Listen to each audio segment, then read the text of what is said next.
Hi, I'm Lou from Sports Unlimited, and I'm back today with a review of the No Airs NO E2 catcher's bag. As you can see here, catchers have a lot of gear that they need to bring to games. A couple mitts, all their catcher's equipment, some bats, a batting helmet, gloves, balls, and all this stuff is going to fit in this NO E2 catcher's bag. It's specifically designed for catchers. It's a great bag, very durable. We'll go through some of the features and show you how you can take all of this and fit it into here.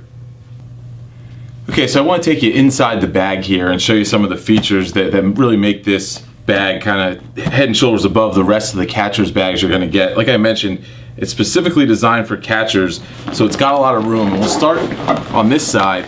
You can see this pocket here. It's pleated, so it's going to open up. And what you're going to do with that is it gives you a great place to store your shin guards. So as you can see, there's a lot of room in here. If you're a catcher that wears knee savers, you're going to be able to fit them in here in this outside pouch along with the shin guards. Keep all that dirt and mud that you're going to get on your shin guards during the game away from the rest of the stuff in your bag, which is pretty good. You know, moms out there, you're going to love that because that's less wash for you to do after the game and less dirt and mud to get out. So everything fits right in there. And you can see these zippers are actually lubricated zippers, so they're really easy to use. Now you look at the handles, pretty standard. What's nice about this handle is Velcro comes off. You can see that nice pouch right there. That's for embroidery. So if you want to embroider your name on your catcher's bag, you have that option. The other option that you have is what No Airs calls the locker tag. And that's right here. You can write your name, your number, your nickname, anything, and that'll identify it as your bag. So we go to the main part of the bag. You can see in here you got a couple extra pouches to store maybe some balls, some batting gloves, stuff like that.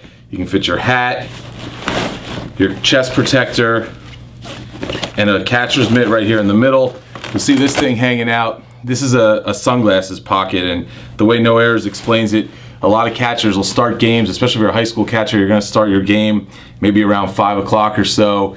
The sun's out, you need your glasses. As it gets darker, you throw them in the bag and they end up getting crushed under other stuff. So there's a Velcro pouch in here. You can put the sunglasses right in there, stick them to the side, and you're good to go. You'll notice, if I take the chest protector out, you can see these kind of shelving units. So it really compartmentalizes what you put in different sections. So like I said, I had the chest protector and a catcher's mitt in there. If you're also going to be out in the field, you can fit another glove in your bag along with your batting helmet, and that can go in the bottom, and there's plenty of room for both of those things. If you look in the front, now this is attached underneath if you would take the shelving unit out, but it's a good spot to keep your catcher's mask. So everything fits in there pretty nice. You can see it's a full-size helmet, and that goes right in the front, and you can tuck that away, keep that separate from everything else. Now, if during the course of the game you happen to hang your bag up, there are 4 hooks on the outsides of the bags. There's one here, and then there's 2 more right here.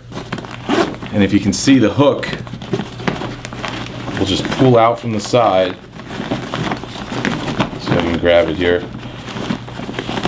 And that's for something like, hey, I want to hang my helmet off to the side of my bag if my bag's hanging on the fence instead of just let it sit on the ground. So you have 4 things. You can hang your gloves, you can hang your helmet, and all that kind of stuff off of the side of your bags. Look at the front section. There's a dedicated pouch for your cleats. Now I don't have spike cleats in here. I have a spikeless kind, but if you do have spike cleats, there's some extra board in the front and extra protection that's going to prevent the front of the bag from ripping. So if it gets wet, if you're scraping, if you're just let it lay in the dirt and it gets dragged, this is going to help make sure that those metal spikes aren't going to pop through. You have another pouch in the front here. Got a water bottle stuck in there, and also jerseys. This is if it's wet out, or if the stuff you're wearing gets sweaty and wet, it'll keep it separated from the rest of the bag. It's perforated on the bottom here, so there's some vent holes to let you air out that wet stuff and keep it away from the rest of the bag. Now, I've got 3 bats in here. It'll fit up to 4 bats. I'll show you a different angle where you can see that back compartment and what that does and why it's unique to this bag. So the back compartment is really unique to this bag and something you don't see in a lot of catcher's bags. Usually you'll see the bats fit on the bottom of the bag, which is really nothing new. The 3 bats are there. But what you can do here that's pretty cool is zip this all open. And what they call it is like a suitcase pouch. So if you're going away on a trip or you have a tournament and you need to pack stuff besides bats, and I have 3 in here, you can fit 4, or maybe if you have some smaller bats, you might even be able to get 5 bats in here.